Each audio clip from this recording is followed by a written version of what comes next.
All right, guys. Welcome to Submission Radio Morning After. God, I am still shook after what we saw just last night. Jimmy Smith just going to town on me. Yeah. Talking about how I can't handle it. But what a difference a day in the sport can make. I'm getting a screw of.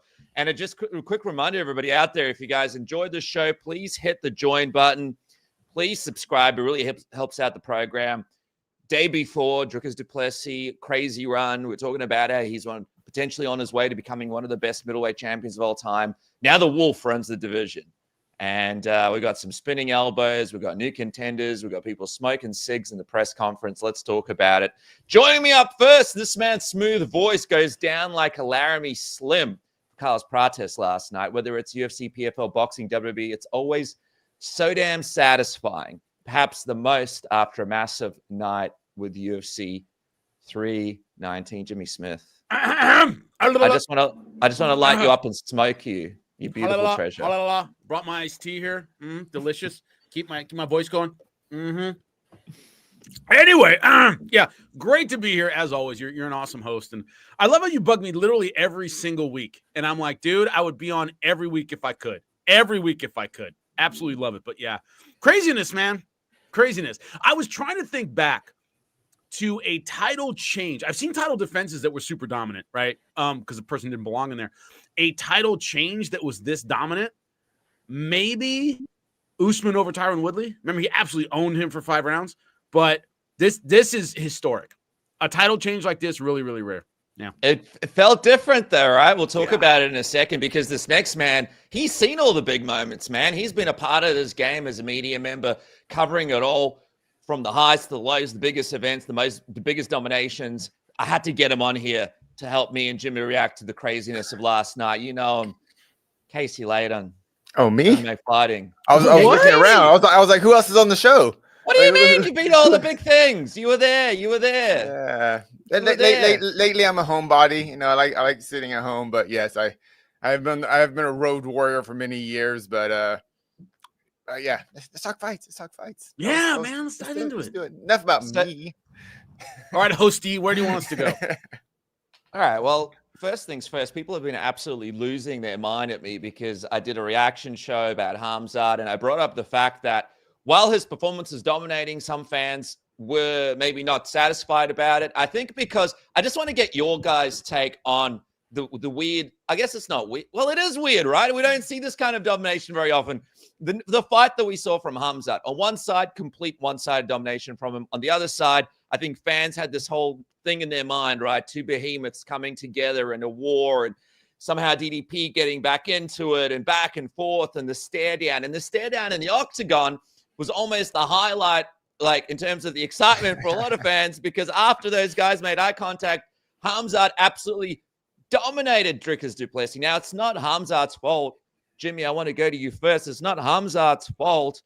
Dricus du Plessis just did not have the skills or the ability to get out of the crucifix and get up and stop the takedown. So how do you feel about this fight?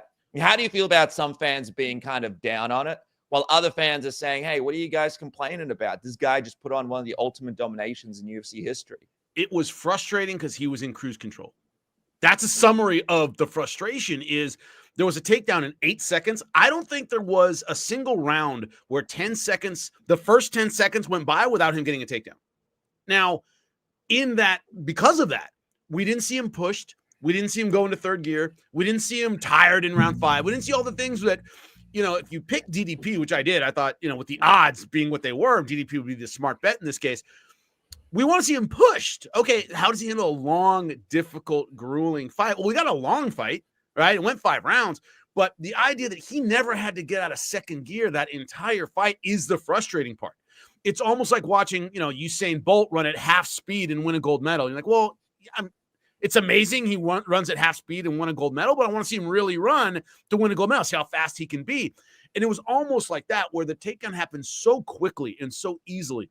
And DDP just had no defensive answers for the ground pressure that he never had to get out of second gear. Like, it was, if you do jiu-jitsu, right, I'm a black belt. When I roll with a really good blue belt, really good purple belt, a lot of times they can do enough that I can't submit them, but you know, they can't stop me, right? I'm mounting, I'm doing all this stuff. But like every time I'm about to get the choke, they know just enough to get out.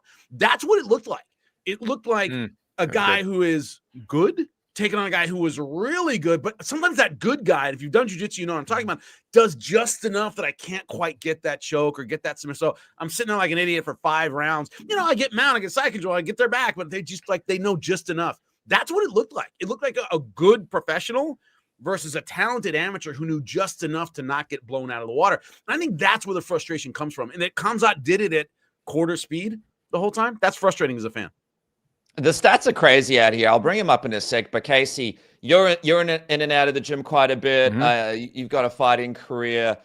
I've got in my ass kicked for about 12 years in every sorts of things, from sambo to boxing to you name it, to wrestling. And I've been in a lot of fun situations. The guys have put me in a crucifix, or I've sat on top of me in a crucifix and beat the shit out of me for so long. It's one of the most dominating positions you can really be put in is that crucifix position, right? Because you're like a helpless little toddler. You can't do anything when you get put in that position. You just feel like, and Hamzat did that to DDP over and over and over in the fight. At least 4 times. Yeah, I felt like at least. Craig Jones said that he was on the crucifix longer than Jesus. I mean, that was a great line. I gotta say, that's awesome. Yeah. What do you make, Casey, of that? Like, you can't make an adjustment for that in between rounds, right? Like, what do you say? It's such a difference in skill level. You can't just be like, if the guy doesn't, it's that's like this. First off, great. I like what Jimmy said. It felt like me. Like I feel like I'm, a low level purple belt. And when I do go against black belts, I don't win the round, but I survive the round, and I make him sweat. I make him try just hard. enough to stay in it. Yeah. And after the round ends, the black belt who look at me like, "Hey, good job." I'm like, "Cool," and I feel good. He feels he got a little workout. I don't feel like I wasted his time, but that's on the mats. That's just like training at the highest level we saw last night. I just feel like I don't know. Like I was like one of the last guys to get on the DDP train. I was just kind of like, I'm like everyone else. Like this guy has no technique. He kind of sucks, but somehow he just bulldozes his way through and just like pain ain't real. Footwork ain't real. I'm just going to win. And it's worked. And I think it finally, it came to it didn't work against Hamzat, basically. Like he just didn't have DDP, just willpower and just self-esteem and self-belief weren't enough to get out of those positions of Hamzat. And Hamzat's just too talented. And last week, I was Hamzat did an open workout at Jackson Studios, which is about 45 minutes away from me. And and he did like a real workout. So I got to see a good 45 minutes of him wrestling and grappling and moving around with these. I didn't know who they were, but I know they were his partners, like these Russian professional fighters. And he was just making them work so hard that they were like, and Hamzat was just kind of giggling the whole time. And I was seeing this like real up close, like, just a couple feet away. And I'm like, Jesus, like if Hamzat, like if he's not worried about entertaining the audience, which he was not last night, if he is just worried about getting that W and getting that belt and getting those future pay-per-view points or whatever it's going to be pretty soon, like he is going to be unstoppable. And that's the Hamzat that showed up last night. Not a Hamzat with not a smash guy. Because that would have been cool. And I think as fans, that's what we want to see. But as Hamzat as the individual who has bills to pay and a family to feed, all that matters, I think last night was getting that W and just getting that start getting those pay-per-view checks, coming in. And that's just, he wasn't fighting for the fans last night. He was fighting for himself. Does that make sense? Yeah, he didn't want to fumble the bag. Let me bring up the stats here. Crazy stuff. Like, look at that. Look at the total number of strikes from Hamzat. I think like 37 of those are significant out of what, like 567 78% is like it's 21 minutes and 40 never seen that for my life. Control. 21 minutes. And Jimmy, people are down on Hamzat because they think he should have done more in those positions. They think that he should have gone for the finish. What is your response to those people? Even DC can bring up Pat Cummins all through the broadcast, right? How he should be making variations in that position, trying to finish more. What's your response, Jimmy, to those people? Who? Bringing up who? That's right. The champ who just won. Guys, we're asking, you can't move the goalposts here. The criticism, not criticism, but the thing I was curious about as a fan is, can this guy go 5 rounds? We've never seen him go 5 rounds. Can he go 5 rounds?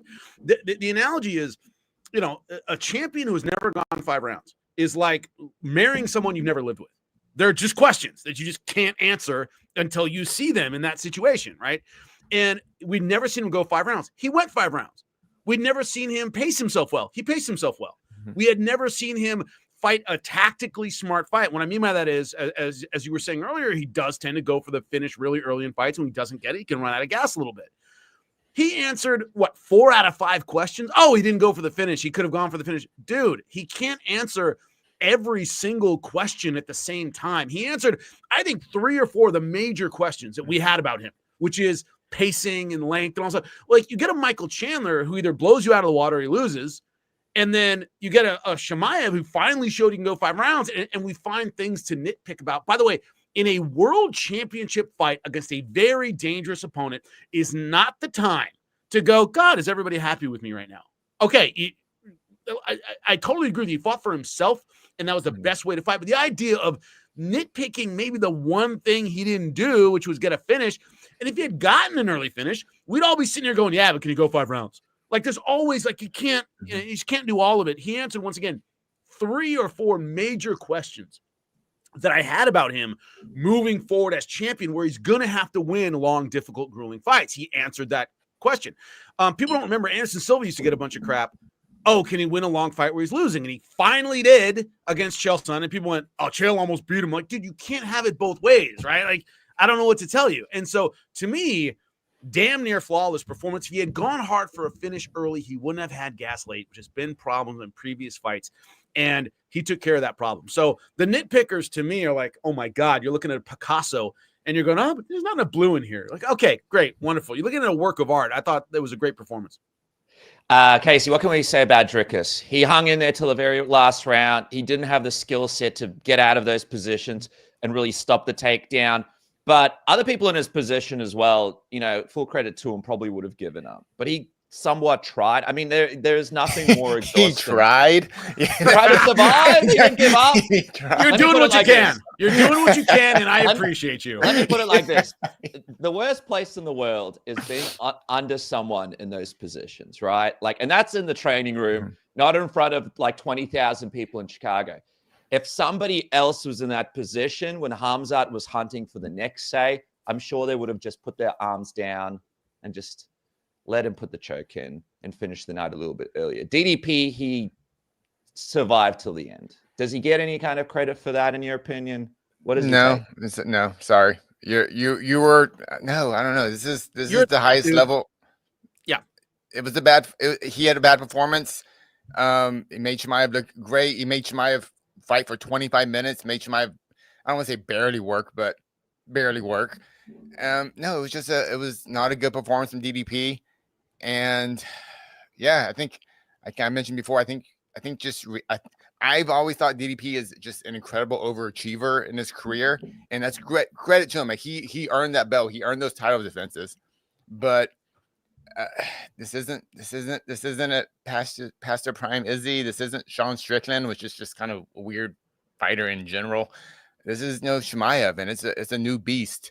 And DDP just didn't make the adjustments and that willpower, that DDP that we've expected to kind of just, I'm gonna win, whatever. Like his Derek Lewis type of jiu-jitsu. I'm just gonna get up, like this wasn't. A lot of people were. I saw a lot of clips online, but look how DDP handled the Derek Brunson fight.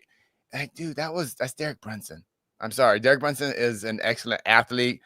He was a good middleweight, not a great middleweight. Chimaev's a great middleweight, and now Chimaev is, he's mature. That's all. He's just mature. He understands, W's or matter, and like I got to get that W. And he fought just brilliantly smart. And I get it, if fans want, a violent, rock 'em sock 'em fight. Yeah, that's not gonna happen every time. I don't know what to tell you. It's like, this is the sport. This is mixed martial arts, and Chimaev mixed it way better than DDP did. And my big issue of DDP is, okay, that first round sucked for him. The second round sucked for him. Okay, at that point, you gotta take chances. especially when that third round, the fourth round, and when he's in the fifth round, he actually did try to take chances, I guess, where like, I got to watch the fight again. But where he just has to on the ground, he can't be okay. Well, I'm just gonna not get submitted, not get beat up too much, and the next round I'm gonna get him. And as those rounds kept losing those rounds, like he just ran out of time. So that's why the fifth round was exciting. If we would have got that same urgency in the first round, maybe he gets submitted in the first round. But he would make Chimaev work. And I think I don't know. He had to take more chances. Like he knew he was losing the fight. You got to take more chances. You got to roll more. I mean, you got to move your hips more. You just got to do more on the ground. And it may not work out for you, but you got to try. You got to go out in your shield. And that's why I was just kind of disappointed in DDP's performance. You know, I recently did on my YouTube channel, I did a list of the most blue collar champions in UFC history, right? Like Frankie Edgar, Michael Bisping, Randy Couture was one of them. You know, these guys that just kind of outkicked their coverage, right? You just didn't have anything special about them athletically or didn't have any gifts and became champions. None of them, with the exception of Stipe Miocic, had long runs. They just, you find that guy that you're like, you know, crap. Like, you know, you kind of hit that wall of, I'm not a great athlete. This guy is. This guy who dethroned these champions, generally speaking, just had gifts they didn't have, and it showed in that fight. DDP, the hardworking, blue-collar, just-win kind of guy, you eventually run into that guy who's too talented for that stuff. Like, you got to have something different. And, you know, I remember when Chimaev was, you know, fought Gilbert Burns, and Gilbert Burns a world champion in jiu-jitsu, man. He had the technical things to stall a lot of Chimaev's game. You know, Kamaru Usman wrestled in friggin' Olympic trials. He's an excellent wrestler who's able to stall a certain part of Chimaev's game. The all-around, hard-working, blue-collar guy, it's going to be tough against a guy like Chimaev who can not just out-technique you, but outwork you. So he's just got a combination. It's very, very tough. None of once again, the champs that kind of snuck up on us and we didn't think they'd be champions, Sean Strickland's one of them. They don't have long runs, generally speaking, because they run into that guy who has what they have, plus that athletic gift, plus something a little special. And Chimaev right now is that guy, especially if he continues with the maturity he had in this fight. Coach Jimmy, if you put your hat on, you're in the corner for DDP. This is what's happening to your fighter. Obviously, your work in wrestling leading into this. What is your advice in the corner in between rounds? Like Casey just said, I would try something different. What would you advise, Jimmy? You sell out. And what I mean by that is this guy's putting pressure on you. You never get that pressure off of you, but he's not trying real hard to submit you. So Masvidal his ass. Start out flying knee right at the beginning of round 3. You already lost rounds 1 and 2. This is slipping away. Make him think about dropping his head, right? I was expecting to start around 3. All right, he's going to sprint across the ring and flying knee, because even if it doesn't work, it gets him thinking, all right, I don't want to put my head down necessarily, because he's not trying real hard to finish you. So experiment with that stuff. Go Karo Parisian. People remember Karo Parisian. Funky Kimura traps and weird stuff that you might give up position for a second, but this guy's already positionally dominating you, and he's not trying real hard to submit you. So, you know, turn your back and then pop to your feet, or do something that against a submission guy who's hunting for a lot of submissions, you're going to get caught. But Chimaev didn't really seem that interested in that. So take some risks and try to get out of these positions. I never saw him sell out completely. Like, dude, walk out there and Superman punch as hard as you can and see if you can get him thinking about something you're doing instead of how to set up his next takedown. I never really saw what I call the fuck it button, where he went, all right, man, I'm losing this 4 rounds to none. Fuck it. Go out there and throw a wheel kick out of nowhere and see if you can at least surprise this guy and make him think about something else. Now, on the ground, that's, like I said, Kimura traps and weird stuff, and Imanari and roll for a footlock because maybe you could stand up and get, you know what I mean? He never went to that, like, I'm not going to beat this guy with standard jiu-jitsu. Funk something crazy and see if I can get a little space to get up again. And he never seemed to mentally do that to me. Yeah, we've seen it happen sometimes, like, people in dominant positions on the ground, the guy on the bottom will just be so scrappy and just make it so uncomfortable for him that eventually they're like, I don't want to be in this spot anymore, and give opportunities. I've seen crazy stuff in regional scenes, like people get mounted and then people that are mounted, like knocking them out from the bottom. You guys ever seen that kind of stuff? Just like nut jobs who are just like going for it, and the guy's like, oh, and then it just happens. But like up kicks, fighting from the bottom, making things uncomfortable. But Jimmy, do you think that?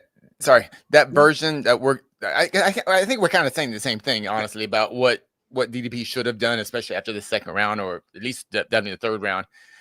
Did that DDP exist previously before he was champion? Did him having the belt change him a bit? And in terms of, because I know fighters don't want to talk about this, but the money, the belt, the pressure changes you. So I'm wondering, like, that kind of DDP that kind of rose to the ranks before the belt, like, would he have done that, or is it just Chimaev and it was just so oppressive that just that blanket on him that he had never shown. One thing about DDP, he's never shown a particularly funky game. I mean, his game's weird because he's aggressive, not really funky, but just I don't know, I'm just gonna move a lot, I don't know, right? But he had never been in a situation where he had been real far behind and he needed that home run. We'd never really seen that where even fights where it was an upset. I don't remember him like really needing anything late and going, hey man, screw this, I'm going for it. I had never seen him mentally in that spot. And I think that was kind of it. Is it that was just new ground for him going, dude, this guy's just ragdolling my ass. How am I going to deal with that? He had never been in a position where he needed that. What Mike Tyson in his prime was always asked, like, man, this guy's a lot taller than you. And Mike went, everybody's taller than me. I'm always having to do that. Also, I figured out how to deal with tall guys because everybody's taller than me. DDP, a great coach once told me, you never want to see something in the cage for the first time. You never want to be in a professional fucking fight and go, I've never seen this before in my life. You have to mentally or physically have been there before. And DDP had never really been there before. And there was a little too much, I thought, this is just me personally, not touching gloves with the guys kicking my ass. I'm not smiling going to the corner when I'm down 4-0. It never seemed to really bug him. And it like, dude, I mean, like, I got to do something here. And that's another mental thing I never saw. Every time Chimaev was touching gloves and he's smiling, they're getting up, and I'm going, you just got hammered for the last 20 minutes. And, show me something that you really want to win this. And I think that all combined kind of all goes together. I think mentally he's never really had to do that before. Yeah. It really weirded me out. He is. Yeah. It really weirded me out when after the first round, when he got up and walked, they had a camera on him. He walked back to his corner. He was kind of smiling like, haha, you didn't beat me. It's like, bro, you just got 10-8 that round. How? I mean, you should get up and be going like, fuck, I'm up. I don't know. That maybe in my mind. Yeah. Give me that fire. Let me see something. He just seemed to be like whatever. That's just one round. We got 4 more. But like I don't know. It was just Maybe that was just Chimaev. Maybe that was the pressure. Maybe, like we said, we're gonna learn things in this fight. Right? Which I think why we were so excited about this fight. It's like we're gonna learn a lot about each guy, and we did. And I think we learned things we weren't expecting to learn in a way. But that's why this sport's so fascinating. That's why that fight was fascinating, despite maybe it being boring. I think we learned an incredible amount from each fighter. Yep. That's awesome. But let's not forget, DDP, he's a momentum fighter. And the thing that makes him powerful is once he gets momentum, that's when he's dangerous. And also, Casey, that's what makes DDP also effective. The fact that he doesn't care and he kind of has this mentality, whereas people get easily affected mentally, but now it backfired on him in this. And the interesting thing is, Jimmy, we spoke to so many fighters have trained with both of the guys, and they were picking Dricus to win. I've spoken to guys like Luke Rockhold, RDR, all sorts of guys, and I've even spoken like Kaya Ohio, and a lot of these guys were picking Dricus to win and come back towards the end of the fight. So it's almost like, did that penetrate his mind a little bit because so many people were saying he can come back and do this? I don't know. The whole thing is crazy. Someone in the comment section here, DDP had the only official sub attempt. Let me cope in my own way. People bringing up the that fact garbage guillotine in round 5. I guess. Oh man, he was so exhausted in that position. I'm like, don't be doing this, man. What are you doing? Just stop. And then he did get a takedown. Let's quickly talk about the future for DDP. Jimmy, what's next for Dricus du Plessis now? God, he's in a tough spot, man. This sport, by the way, in the UFC, is not kind of to former champions that they don't have to get behind. And what I mean that there's no particular reason. You weren't, and you can't put him in a title fight. I think that's the problem because Oh no. as long as Hamzat is champion, I was talking about this with Long Island Luke yesterday. How do you sell another pay-per-view? Like DDP really would have to dominate like 3 probably big names for people to really buy into it again. Like no one's spending money or buying into a title fight like that. It's the way I explain it to people is you're at the top of Mount Everest, then you have a fight, and you're at the bottom looking up going, oh, I just did that. Like, that's fighting, man. Like, I was world champion, now I'm at the bottom of Mount Everest. All right, give me my boots. And it's not the same as climbing Mount Everest for the first time. It's just not, right? So it's the idea that, number one, he's got to read, as you said, 2 or 3 really good guys. His style, as I say, he's a blue-collar, hard-working guy. So it's not as though he's uber talented and he's going to, like, Roy Jones all these guys and knock them out one-handed and easily get back to the top. He's that guy who's had to work a lot of really tough rounds to get where he was. So the climb back up is going to be that much harder, right? Like a Robert Whittaker in a sense where it's like, man, a lot of difficult rounds. He's got to win more difficult rounds to get there. The UFC has no particular reason to get behind him. Yeah, he's popular in South Africa, but great. It's this idea that the UFC, unlike Israel Adesanya, remember, who was a huge ticket seller and did great things for them, they have no reason to make it easy on him. It's a crowded division. There's a lot of talent right now at 185. And so it's a tough road for him. And also that one-sided domination. There was nothing fluky about this fight. There was no, man, he clipped me with a hook. What do you want me to do? It was, man, you just got housed for 5 freaking rounds. So it's all stacked against DDP. And ignore the talk. I remember, when Sean Strickland fought DDP the second time and talked about what he's going to do, and it really didn't have a great fight. You got to show me something. So his next fight is going to be very, very important for the future of his career. Casey, people are saying RDR next for Dricus. Do we want to put a potential title contender into the Dricus thing, or would you rather separate the two? Would you give him an easier fight? What would you do with Dricus next? Yeah, I love the RDR fight. I think that fight was just. I think that's just it's just an awesome fight. I don't know. But then RDR is a good fight for Hamzat, though. No. Are we talking that already? Because I already know my Hamzat fight. All right, hold on. All right. Talk to me about. But DDP, I mean, I agree with everything that Jimmy said. Like, this was, in terms of losing a title fight, man, what a bad way to lose. Like, he would have been better off getting choked out in the first round, because then you got, well, he didn't, Hamzat, we don't know how Hamzat would do after the second round or third round. He got lucky. The fact that it went like this was like just. It was the worst way to lose for DDP outside of serious physical damage. But RDR, just because that fight just seems super awesome. And there's still, and like the UFC's middleweight division is just like so awesomely stacked right now. Like there's a lot of options, but I don't know if the UFC wants that, because if DDP does beat RDR, where do we do? Is DDP just that guy that just knocks out contenders like Robert Whittaker? So it's a weird spot. And you can make money with RDR. He fights 4 times in a year. You know what I mean? Like, why kind of lose that? We've also got Paulo Costa, fellas. Maybe do a Paulo Costa fight. DDP Paulo Costa. That's a good way for him to maybe bounce back. See where Paulo Costa is good, because he's already fought for a title. You see the level difference when Paulo Costa, I think, fights somebody who's really well rounded and really knows what they're doing. So he slings big punches, very, very powerful, but it's not like he's 1 away from a title shot. You don't want to, for the RDR fight, you're always cautious using up a valuable contender on a former champion. Like, DDP is not going to get a rematch anytime soon. Why put him against somebody who potentially could? There's always that risk of the spoiler. Like, as you mentioned, Robert Whittaker had a tendency to do that. John Fitch back in the day was like, dude, he's so tough. Don't put contenders against John Fitch because it'll make them look bad. A similar kind of thing here, where DDP still has probably enough gas in the tank to make a contender look bad. And, well, do you want to use them all up on these veteran guys? Not necessarily. So, yeah, Paulo Costa, who's already a veteran guy, he's already known quantity. I don't see him getting a title shot anytime soon. Sure, that's a fun fight and probably gets, a win for DDR if I had to make a pick right now. But the problem with 185 is it's super talented, but there isn't that breakout guy like Izzy was on the way up. Well, even if you're old enough to remember, Anderson Silva's debut in the UFC, we went, holy crap! I already knew him from Shuto. Most people didn't in Pride, but this idea that there isn't that number one with a bullet guy. RDR would probably be my number one, but yeah, you kind of wait for that. Which one of these really hungry, talented guys is the next silver bullet? That might take maybe 6 months.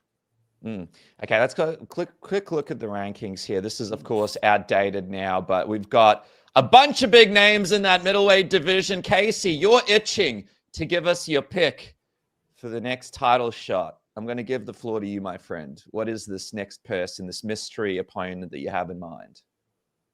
Fluffy freaking Hernandez. That's the fight I want to see.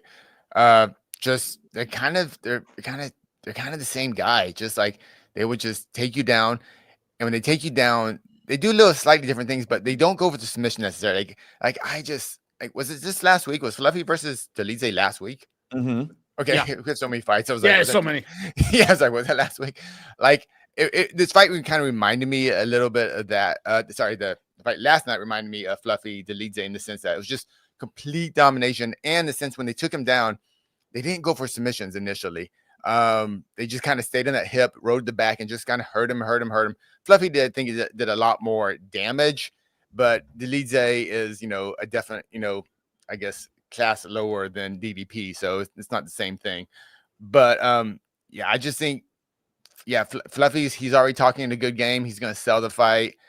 Now, unfortunately, he's kind of this apex fighter, so fans don't really know who he is, but they know who Hamzat is. So I think Abu Dhabi is that when the pay-per-view is sometime in October, I think, and I think that lines up great for Hamzat and Fluffy. And I don't know if Fluffy's big enough to main event a UFC, but Hamzat is. So I love Fluffy. I think that's right now, if the skill set out there of the top middleweight contenders, I think he's the one guy that could push Hamzat to, I don't know, what's it? It's a different type of fighter. We haven't seen Hamzat fight a guy like Fluffy. So yeah, that's the fight I want to see. I'm still big on Hamzat. I think Hamzat is still just a level above everyone in the middleweight division right now. But Fluffy will give it a unique look, and I think that will give enough time for the Imovovs, Cows, and RDRs to kind of figure themselves out as far as the next contenders. I can't believe how quickly things changed in the fight game. Like, go back 3 weeks ago, completely different conversation in the middleweight division. Today, Fluffy versus Hamzat, like mind-blowing shit that you wouldn't be talking about just like a few weeks ago. Jimmy, do you think Fluffy gives the champ the hardest fight out of the contenders? We've got Kaio, Imovov, RDR, and then we've got Anthony Hernandez. Do you think he's never been a wrestler's division? 85 has always been a striker's division. And if you know your history of MMA, and fortunately you're on with two guys who do, divisions tend to have kind of their style, right? 45 is a striker's division. 55 generally a striker's division, although there has been a couple wrestlers. 70 is a wrestler's division. There are more All-Americans, national champions at 170 than any other weight class. 85 is a striker's division.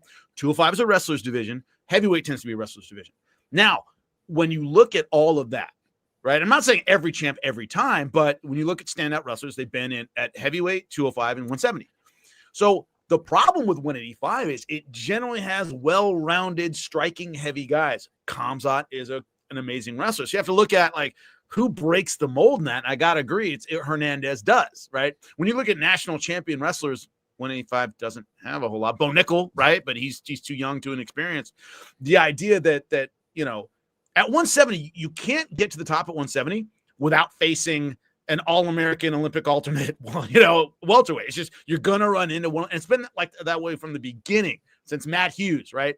So you have to get over that hump at some point. You can get all the way to the top at 85 and never have to face a decent wrestler, depending on the path you get. So the key at 185 is finding that guy who's cut from that grappler cloth. And Hernandez is the only one that really has it. DeRitter has decent grappling, but we'll see if decent is good enough. He stopped Bo Nickel. Bo Nickel did not have the experience to kind of meld his whole game together. Another thing about Khamzat is, I think from the body language I saw with DDP, when Hamzat would throw a couple strikes to set up his takedown, DDP went, damn, like, this dude can hit. Like, like DDP didn't go, I got this. He had a couple, even when he blocked those outside kicks, he kind of went, yeah. I saw that look of like, like, I don't want to get hit with one of these. So now I got to worry about this. Now I got to worry about this. There are certain wrestlers that don't have that. That just are like, Kobe Covington, is not the hardest puncher on earth. So this idea that he can also crack enough that if you think I'm going to walk through this guy's strikes, you'll go, oh, that's a bad idea. So, yeah, you got to find the guy who has the right combination of skills. And that might be Hernandez right now. Now, the issue, you have to be ready to really habilitate anybody Khamzat fights because he'll make you look bad. It's not just like, like, oh, man, title shot, man, he did really well, and his stock kind of goes up. And he can make you just look terrible. And UFC has to say, what do we do with this guy who fought Khamzat Chimaev and then got housed, and we got to, rebuild his image? Anderson Silva was that guy for years, where you'd have a Dan Henderson look great right up until Anderson Silva.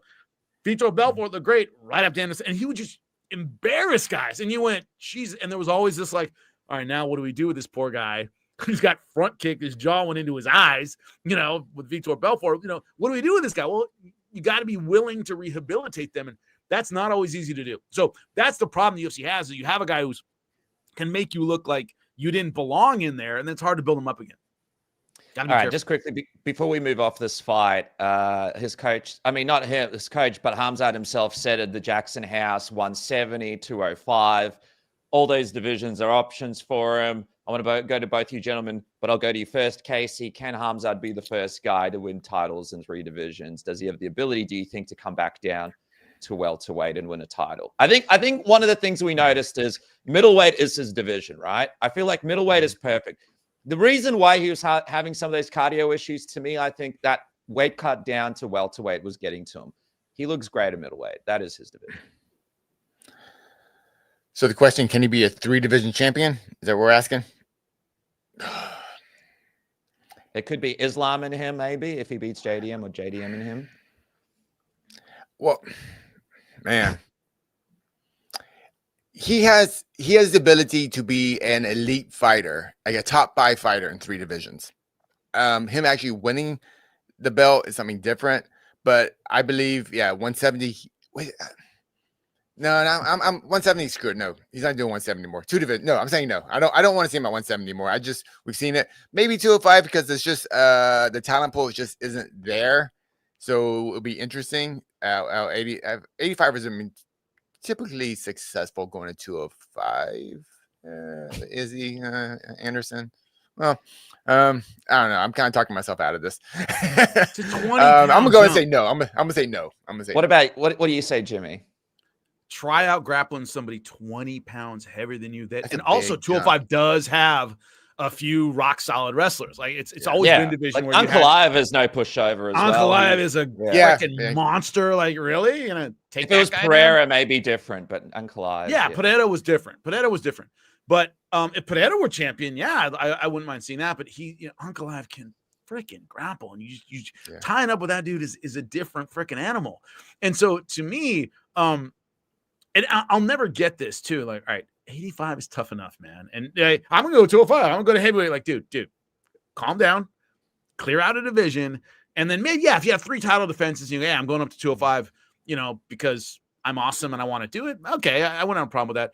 The human body, by the way, does not bounce from 185 to 70 to 205 and you're okay. It doesn't do that. Going back down to 170 after you spent time at 185, your body gets used to that extra mass, that extra hydration, and it doesn't want to do it. And one of the worst cases in combat sports history was Roy Jones Jr. went up to heavyweight, won a title against John Ruiz, went back down to 175 and looked like dog shit because he lost 30 pounds of muscle and his body just wouldn't do it. And that was the end of Roy Jones Jr.'s prime. And being a 90s kid, I'll always remember that because, that pissed me off to no end. He lost his explosiveness. He lost his athleticism because his body was like, no, we're not losing 30 pounds of lean muscle.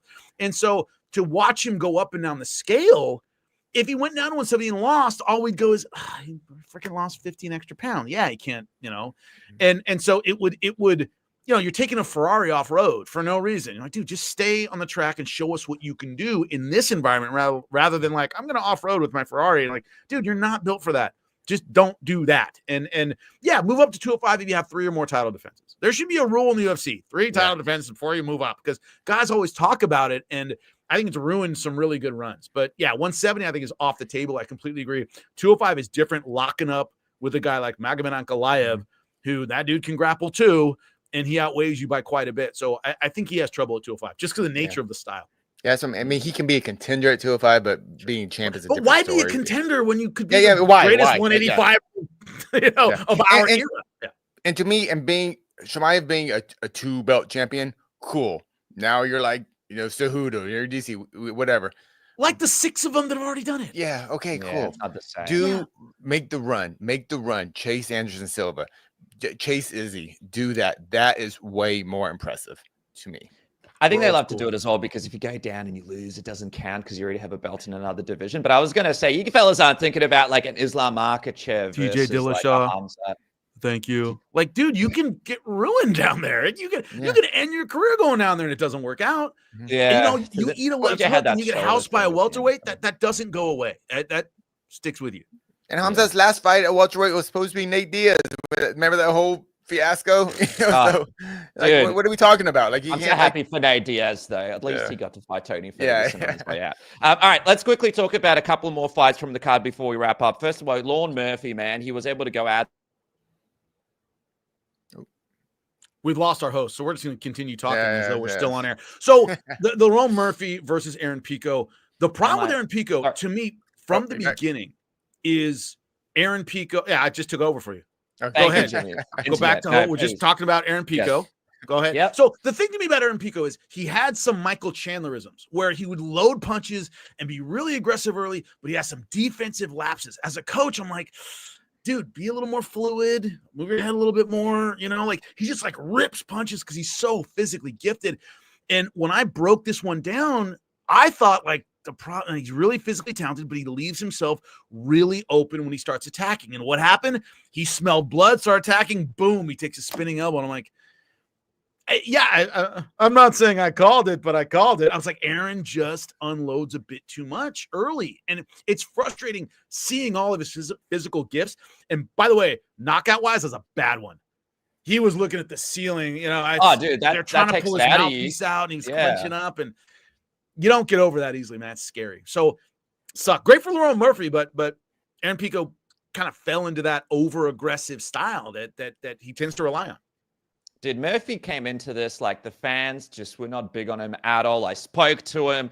He was getting hate messages on social media. People, when he took this fight on 3 weeks' notice, people were still like, nah, fuck this guy. We don't like this guy. And he saved the fight, man. That's a gamer, dude. Like, F you, man. Anybody who criticizes he was on a streak, and he was just telling me, like, dude, I don't understand what the fans want from me, blah, blah, blah, blah, blah. Casey, it's like night and day now, right? He's got a spinning knockout. Alex Volkanovski said, you're the next guy. Dana White gave him a bonus and confirmed it. What do you think about him being the next challenger for Alex Volkanovski? He did it. That's what this sport is about in terms of prize fighting. When that opportunity is there, he took it, and man, just amazing. And to take advantage of the holes that Aaron Pico has in his defense, and to use his kind of Aaron just fights with too much freaking emotion. And I know Greg and Brandon at Jackson Wink, they've been trying to get that out of him, but he just right before the knockout, and I'm pretty sure Aaron took a hard jab or hard cross and just kind of got him, and immediately Aaron's like, I got to get it back. Got to get it back. I got to get it back. He's like, no, you can't. You got it. And that was what's keeping Aaron Pico from becoming the Aaron Pico we all think he can be, is that it's weird. He needs to do what Chimaev did. You gotta be boring sometimes. You just gotta be boring. It's not smash, kill all the time, because when you're at that level, you gotta turn it down a bit and fight smart. And when Aaron got hit that jab and popped back a little bit, it's like he just had to get back right then. And that's what he's done. And Lorne Murphy is incredibly underrated by fans. I don't get it. I think Lorne Murphy is an incredibly talented fighter and a very worthy challenger to Volkanovski. And Aaron, with that big jump up in competition, that big time, a year and a half away from the cage, to go against someone like Lorne Murphy, even on short notice, Lorne Murphy was freaking ready. And he took full advantage of that. And Lorne Murphy is incredible. And I don't understand why fans aren't behind him. He isn't the big trash talker. Get over it. We're here to see the best fight the best. He is right now the #1 contender, and he should definitely fight Volkanovski next. God damn, man. Jimmy, how do we look at this fight, Murphy Volkanovski? You know what I love about Volk as well? He's just like watching. He's like, all right, this is the best guy. Let's go. Like, how rare is that for a champion just to be like, this is the best guy. Let's go. December. Let's go. Like, just always wanting to fight whoever is next in line. Like, just give me a guy. I want a guy. This is the guy. Let's go. Well, he's also a guy at this point in his career is playing with house money. Whatever you think about Alexander Volkanovski as champion and his legacy at 145 is already set. It doesn't like if Lerone Murphy comes out there and blows him out of the water, you'll go, okay, Father Time caught him. What do you want? Happens to everybody. Yeah. So what I like about that is I talked earlier about the fuck it button. That's Volkanovski. He's like, all right, 55, great. Islam, great. You know, it sucks that he's had mental health issues, but the mental health issues have revolved around I have to keep fighting, and when I'm not, I kind of eat my own brain up, right? So he's always one of those guys who wants to be in the gym, getting ready for the next fight, in the next camp, doing the next thing, because it kind of keeps him going. And I agree, by the way, with that comment there that featherweight's heating up, man. Yeah, Mosar, Lopez, Silva, Murphy. Yeah, a lot of great fighters in there. But he's kind of the elder statesman, man. A lot of these guys weren't even in the sport when he started, and he's able to go, yeah, bring up the next one, because what the hell am I waiting around for? Right, my legacy is already secure. I'm already a 2-time champion. I've done everything you can do in the sport. Bring on the next guy. Now, that being said, Volk is one of those guys, once again, who while all around talented, all around a good athlete, isn't stunning in any one particular area. As he slows down, you know, Father Time's undefeated. Somebody's going to get him, and I think he knows that. Where it's like it might as well be Lerone Murphy as anybody else. I don't think a particular opponent on that list is like the kryptonite for Volkanovski. I think at some point he's just the camps are going to take too much out of him, and whoever he's fighting on that particular day is going to be the new champion. Might as well be Lerone Murphy. I'm not against that pick, and you should be rewarded too for stepping up against a dangerous guy on 3 weeks' notice. This is the kind of guy you want to go, Dana. If I weren't Dana at a press conference, I go, he's getting the shot. He stepped up when we needed him. This is the reward you get for being that guy, because you got to reward those guys, so no one's going to be that guy. Right? Oh, yeah. You know what I'm saying? So I think definitely that should be a step up performance for him. Dana should be like, yeah, we're rewarding him for stepping up. Because if you don't, hey, I knocked out this blue chip guy, and then I'm sitting on the fence for 6 months, whatever the deal is. The next time somebody's offered a 3-week notice fight, they'll go, why should I? You know, this guy knocked him out, and what did he get? So you want to reward those guys. I think fan criticism is freaking unwarranted.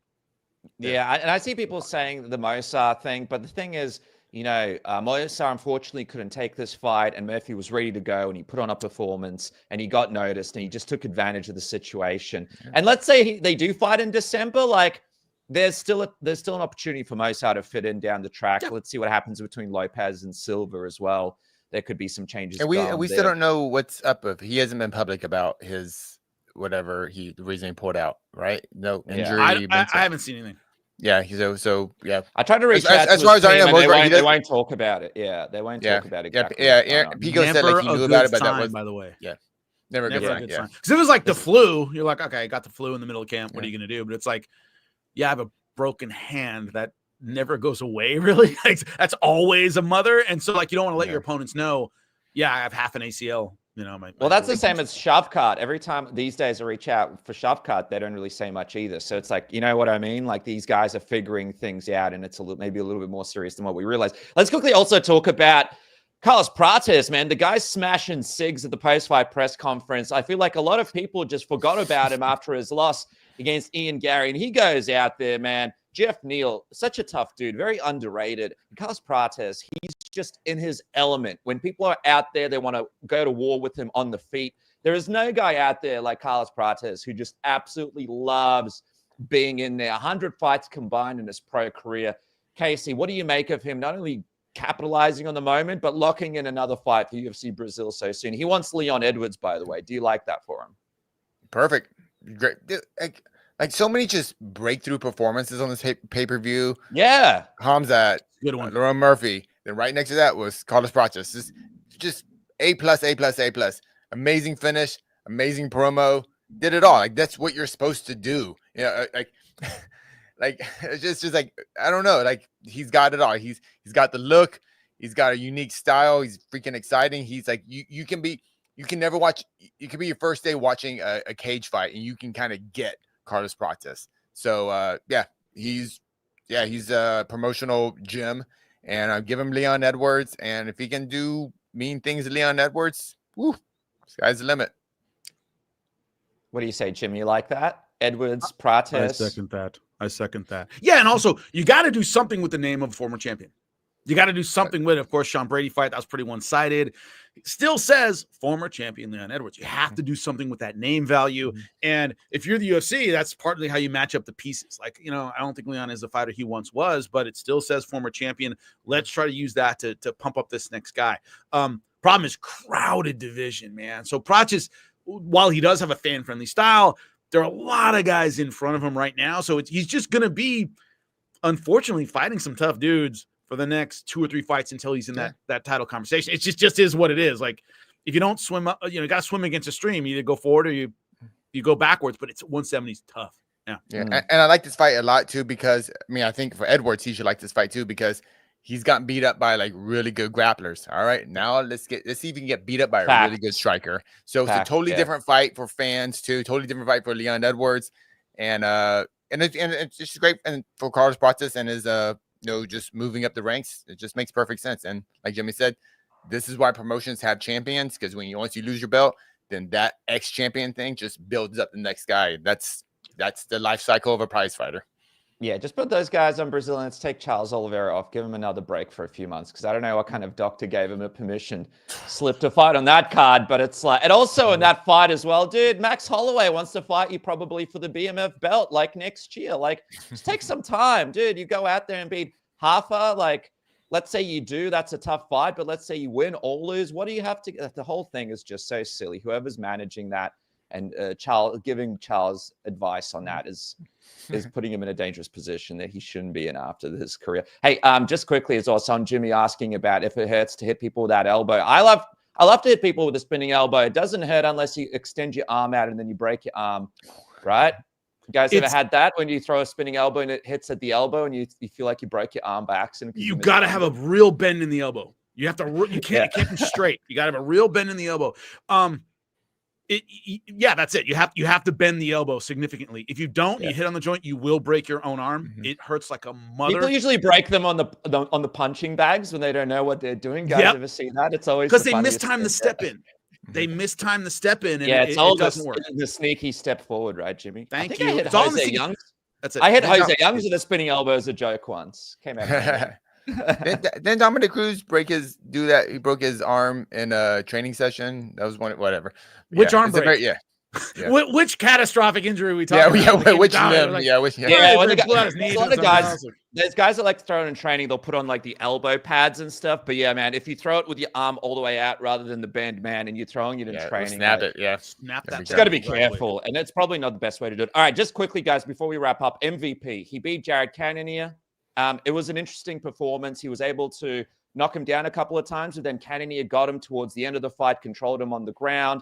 Obviously, he won the decision. But, Jimmy, what do you make of MVP being in this middleweight division? What did you take away from that win? Some people feel like that last round really kind of took away from it. Other people feel like, hey, he knocked down Cannonier a couple of times. Cannonier is one of the tougher tests for people as they move up in the division. I don't think we learned a whole lot about MVP. Looked like MVP. He did his moving around, pot shot and stuff. He's tougher in the clinch than a lot of people give him credit for, because Jared Cannonier is a strong dude. Got him in the clinch, and MVP was able to get out of it every single time, except for that takedown once again in round number 3. But the blueprint to beat MVP has already been written. Logan Storley just chased his legs for the entire fight, obviously, All-American multiple times. Like, yeah, you can out-wrestle MVP. It can work. And you got a leg kick him like crazy. He's very heavy on the lead leg. But that book's already been written. It's not like there's a huge surprise. That's how you beat MVP. But if you become a spectator, and I call this fights in Bellator, when you start going, man, look at this guy, it's over for you. Like, you're trying to figure out, you're trying to load up the one big shot and waiting for you'll never beat him. You can't be a spectator. You got to throw. Whether you're hitting something or not, you got to throw and put something in his face. And Cannonier, in his losses, especially recently, he doesn't throw enough. And that was the kryptonite when I was breaking this fight down. I was like, he just doesn't throw very much. And you cannot be inactive against MVP, because MVP is very, very active. But MVP looks like MVP. That's how he looks. So, either love him or hate him, but that's how he looks. And the key to beating him is if the fans are throwing bottles into the octagon, you're doing the right thing. Right? I feel like that's the way to beat MVP. I feel like when Jared watches the fight back, he'll be a little bit disappointed with himself. Like he had MVP up against the cage, but his takedown selections were maybe not what I would have gone for. He was off balance a lot of the time, and he kept going for that double in that outside trip. And He's it's like, 40, dude, there are so many 41 things. too. Like some of that 41, snap wasn't quite there. Like he's not a spring chicken. Been through a lot of fights. Been up at heavyweight. So everything kind of catching him up with him against a really quick, explosive, versatile guy. It's tough. Yeah, and he was never the quickest guy, even in his prime. But Casey, what do you do next with MVP? People are saying, I want to see Izzy fight MVP. Do you do like what do you do with MVP? I don't know. I actually don't think that Izzy fight would be as exciting as No, I kind of hate that fight, honestly. Yeah. So both guys know how to manage distance. It would be like one guy hits the other guy maybe like once and then back. You know what I mean? It wouldn't. It's one of those fights. Two guys shadow boxing. Yeah, it's gonna be the Spider-Man meme where they're both like pointing at each other. You know, it's like so. No, I love styles of clashes of style. Sorry, clashes of style. And so I don't like when the same fighter fights another kind of, you know, like a guy like is the MVP. But so you know, MVP is kind of like MVP, like you said, Canada's 41, MVP's 38 or 39. And to be that kind of bouncing and moving around like that, is like, dude, I don't know how that guy does it. And somehow be a welterweight who somehow looked bigger than Cannonier, the former heavyweight. That was just like, I was like, is this the camera angle? I was kind of confused actually. Like looking at the screen, like, how does MVP look bigger? And he seemed just as strong as Cannonier, you know. But what he did say that Cannonier was a bit too strong for him on the ground. He kind of spoke. But he did no damage though. He's so good at. He did no damage. He knew he had the first 2 rounds in the bag. He knew that, so he just fought a smart fight on the ground. He didn't have to go for broke on the ground. He just like, okay, take this round, whatever. And MVP smart, and I like to see him back at 170. Just keep facing top dudes, and if he can somehow, I can't think of a name on top of my head that's perfect, but I mean, I know he wants Leon Edwards as well. He wants Leon. He said he'll fight Prates in Brazil too. So I think that's a super cool fight too. So if Prates versus MVP in Brazil, if Leon Edwards isn't available for that or doesn't want the fight, I think MVP is a great fight for. Like, don't fight Sean Brady. That's my don't fight Sean Brady. Run away from Sean Brady. Run away from Sean Brady. Yeah. Other than that, like, you know, stay away from those really, as I said, at 170, a lot of standout wrestlers. Stay away from those guys. Have a lot of entertaining fights. You guys like this Robert Whittaker fight idea that I have? Tell me. MVP Robert Whittaker? Give Robert Whittaker a chance to get back into action. MVP just beat Cannonier. I don't hate it. I don't hate it. It's not a bad fight, right? Put it in Australia. Could be a co-main. Both guys don't need to be fighting maybe the top tier of the division, but I mean, he did just beat Jared Cannonier. You're always thinking about yourself. You always see him out. I want to cover the fight. I want to cover the fight. A little bit selfish of a pick, right? You guys already have kangaroos, and now it's I just want to see Rob get a fight where he's not like Yoel Romero 2 in a row. Like, you know what I mean? Like, I want the guy to have a crack where he could get some reps in. And we can. I called one of those. Tell me about it. Jesus. Far out. Yeah. Okay. I like MVP back at 170. Personally. Casey wants to see him die. All right, guys, that is it for Submission Radio Morning After. Of course, MMA fighting is where it's at. You got your BTLs. The watch along is fantastic. Casey, what else is coming up this week, bro? You got a new website. Man. Yeah, just visit MMAfight.com. You know, I don't know. We got lots of stuff on there. I don't know. I just do what they tell me, and then you go, hey, you want to be in Submission Radio tomorrow? I'm like, cool. That's what I do. Basically, yes. Basically, same thing. What a promo! I love it. Right? And then Jimmy, what's coming? Sleeping a lot. Well, me personally, I'm doing Pro Box TV as always. Also, check out my YouTube channel. Search Jimmy Smith on there, and you'll get my previews and breakdowns. I'm gonna have one tomorrow about on Saturday. It's gonna be fun stuff. But enjoy, man, and find me on social media and get my opinions about stuff. There. I'm going to have the channel down below. Make sure to subscribe to Jimmy's channel. And also click the link for IP Vanish, the best VPN in the game, 83% off. With the link, it's a good time to have a good VPN. Hey, fellas, IP Vanish hooks you up, 83% off. Make sure to click that. And that is it. Thank you to all the subscribers. We will catch you guys next time. Crazy times to be an MMA fan, right, fellas? Crazy times. Good times.